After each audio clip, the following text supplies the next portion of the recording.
আমরা প্রায় দেখি ক্ষমতার পট পরিবর্তন হলে ক্ষমতাসীন দল পাঠ্য বইয়ে পরিবর্তন আনেন। এতে শিক্ষা ব্যবস্থায় কী ধরনের অভিঘাত তৈরি হচ্ছে?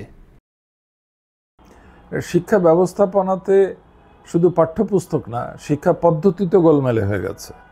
এখন মুখস্থ করা ছাড়া তো আর কিছু নেই।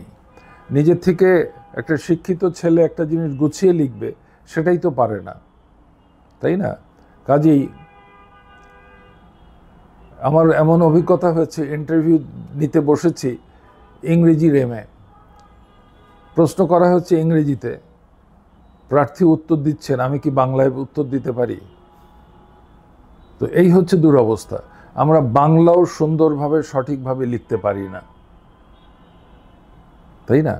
বানানে গোলমাল লেগে যায়। কাজেই শিক্ষাটাকে ঢেলে সাজানো প্রয়োজন। তবে কোনো একটা দেশের শিক্ষা ব্যবস্থা কপি করা ঠিক না।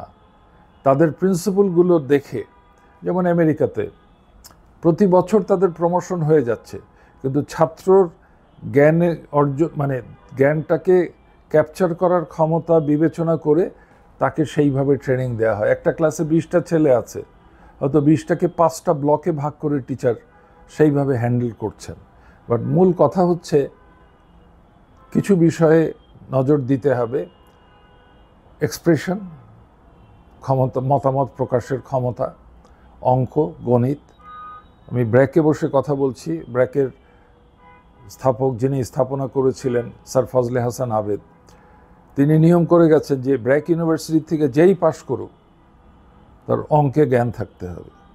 ইংরেজিতে এমএ করতে গেলে অঙ্ক কম্পালসারি। সায়েন্সে তো আছে, বিজনেস স্কুলে আছে, সেটা অন্য কথা, কিন্তু আমি পড়ছি ধরুন ফার্মেসি, কিন্তু অঙ্ক কম্পালসারি। আমি পড়ছি ল, কিন্তু অঙ্ক কম্পালসারি।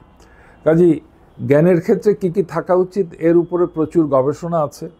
আমাদের দেশের শিক্ষাকে প্রশিক্ষণের ক্ষেত্রে কি হবে, বহু বিশ্ববিদ্যালয়ে এর উপরে কোর্স আছে, আমরা জানি।